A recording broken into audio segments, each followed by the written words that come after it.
It's smaller than your palm. It holds 8 rounds of 25 ACP, and it's one of the coolest and cleverest designs in handgun history.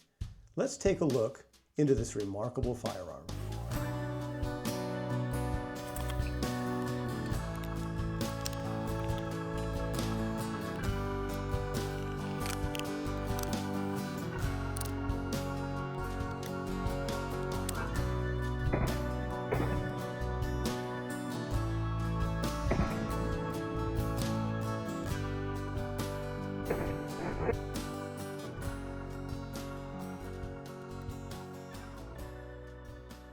So no slide racking is required.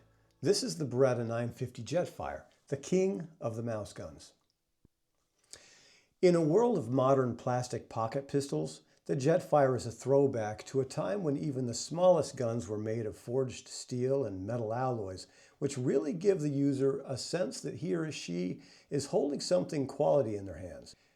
Yes, it does add a little weight, but that's not necessarily a bad thing, especially when you consider that this extra weight does help absorb recoil, and the gun only weighs 9.9 ounces empty.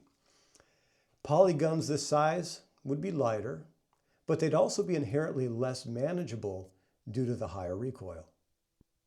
For over 50 years, Beretta produced the 950 Jetfire. Beginning in 1952 and ultimately ending production in 2003, the 950 was designed as a simple, reliable backup that would effortlessly and inconspicuously drop into your pocket. This beautiful example we have here is from my own personal collection. It was found labeled as old new stock at one of my local retailers and had been shelved and forgotten about for many years. It's one of the very last 950s to ever come off the production line. The serial number includes the rare BU stamping, which dates it to 2004. While Beretta is, of course, one of the most notable firearm manufacturers in existence, they're also regarded as the oldest firearm manufacturer in existence, whose beginnings date all the way back to 1526, and have always been known to produce and even set the bar for high-quality firearms. This means that as of the recording of this video, Beretta is celebrating their 500th anniversary this year.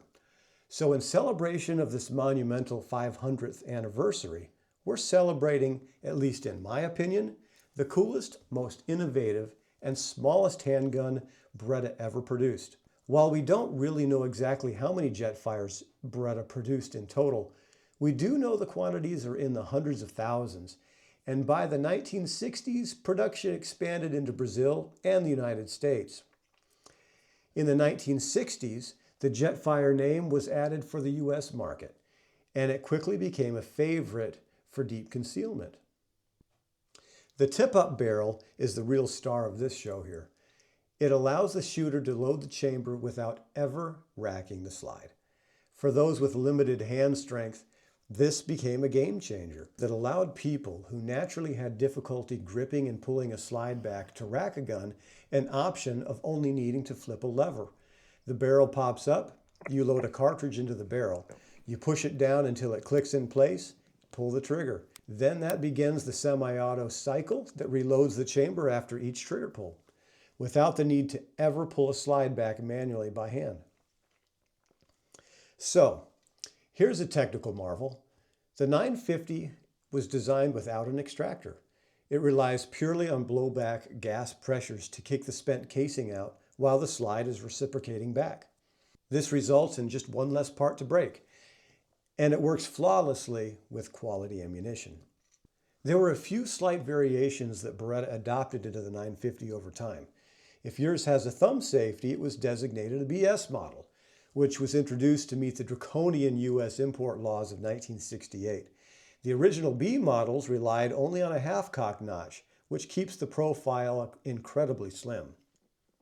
It's essentially a two-finger gun, despite its size. The grip angle is pure Beretta, natural and pointable. It's a gun that disappears in the pocket, but feels like a real pistol in your hand when drawn. So this particular example fires the 25 ACP. While it won't win any stopping power awards, centerfire primers are far more reliable than rimfire for a gun you might stake your life on. Beretta did also make a variant of the Jetfire known as the Minx. That was chambered in .22 short, but ultimately it didn't gain quite as large of a fan base as the Jetfire for self-defense. But rather, it was better suited for things like small varmints, small targets, plinking, things that don't require much reliability that you get with a center-fired primer. Because as far as the difference in ballistics go, the 25 ACP and the .22 short, they're not dramatically different, with the wind going to the 25 ACP.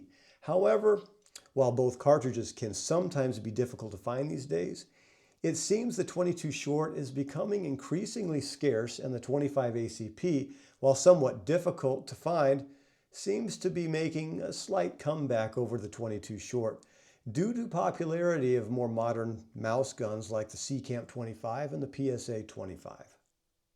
As far as shooting the Jetfire, it's just pure fun. The recoil, it's only a gentle pulse, and because the barrel is fixed to the frame, it's surprisingly accurate at self-defense distances. So here's a fun fact for you. The 950 was eventually replaced by the Model 21 Bobcat, which added a DASA trigger, and it's available in 25 ACP and a 22 LR option.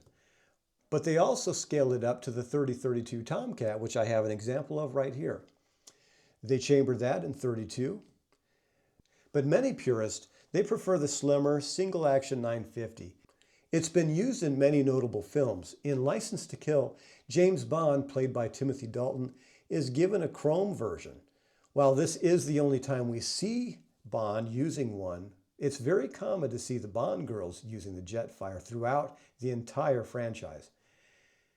We see Charles Bronson using a version in The Dirty Dozen. Gary Busey had one in Lethal Weapon. Steve McQueen in The Hunter. Pam Grier and Samuel L. Jackson in Jackie Brown.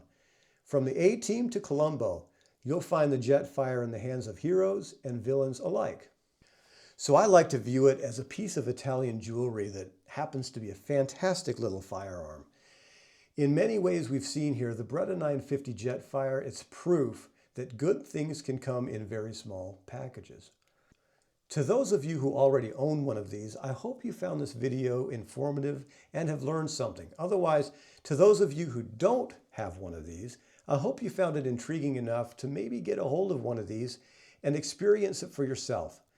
We love making content like this, and we enjoy access to a wide-ranging collection of historic and contemporary firearms. So please take the time to like and subscribe if you enjoy this kind of content and you want to see more of it. We need your support to help make it happen. As always, thanks for watching.